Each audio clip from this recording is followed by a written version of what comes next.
हाथी और सियार की कहानी। चंदनवन एक विशालकाय जंगल था। जंगल में सभी प्रकार के जानवर रहते थे। जंगल में मोती नाम का एक हाथी भी रहता था।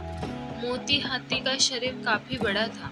एक बार चंदनवन में दूसरे वन से घूमते घूमते एक सियार आया। सियार ने जब मोती हाथी को देखा तब उसे देखकर सियार के मुंह में पानी आने लगा।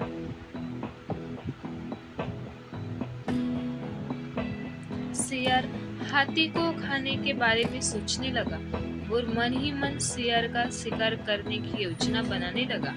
सियार सोचने लगा कि यह हाथी बहुत बड़ा है। अगर मैं इसका शिकार कर लूं, तब मुझे कई दिनों तक भोजन की तलाश में भटकना नहीं पड़ेगा। ऐसा सोचकर सियार हाथी के पास गया और उससे बोला, हाथी दादा, हमारे जंगल में कोई राजा नहीं है। हमारे जंगल के सभी जानवर चाहते थे कि कोई बड़ा और समझदार जानवर हमारे जंगल का राजा बने। आप बड़े और समझदार दोनों हैं। क्या आप हमारे जंगल का राजा बनना पसंद करोगे? शेर की बात सुनकर हाथी खुश हो गया। उसने राजा बनने के लिए हाँ बोल दिया। इस पर शेर ने हाथी को अपने साथ चलने के लिए बोला। हाथी राजा बनने की खुशी में झूमते हुए शेर के साथ जाने के लिए तैयार हो गया।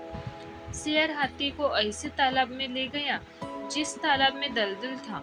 हाथी राजा बनने की खुशी में इतना मस्त था कि वह बिना सोचे तालाब में नहाने उतर गया। जैसे ही हाथी दलदल वाले तालाब में उतरा, हाथी के पैर दलदल में धंसने लगे। उसने शेर से बोला, तुम मुझे कैसे तालाब में ले आए? मेरी मदद करो, मेरे पैर दलदल में धंस गए हैं। हाथी की बात सुनकर शेर जोर जोर से हंसने लगा और हाथी से बोला, मैं तुम्हारा शिकार करना चाहता था, इसलिए मैंने तुमसे राजा बनने की बात का झूठ बोली।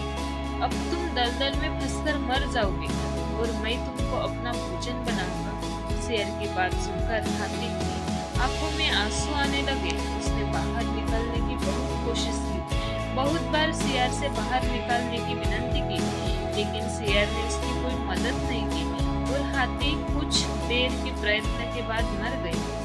हाथी के मरने के बाद शेर हाथी को खाने के लालच में उसकी पीठ पर चढ़ गया।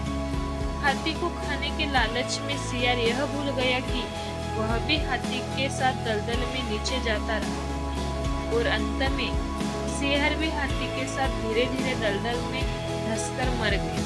इस कहानी से हमें यह शिक्षा मिलती है कि जो दूसरों के लिए बुरा करता है, उसके साथ भी बुरा होता है। इसलिए हमें जीवन में कभी भी किसी के साथ बुरा नहीं करना चाहिए।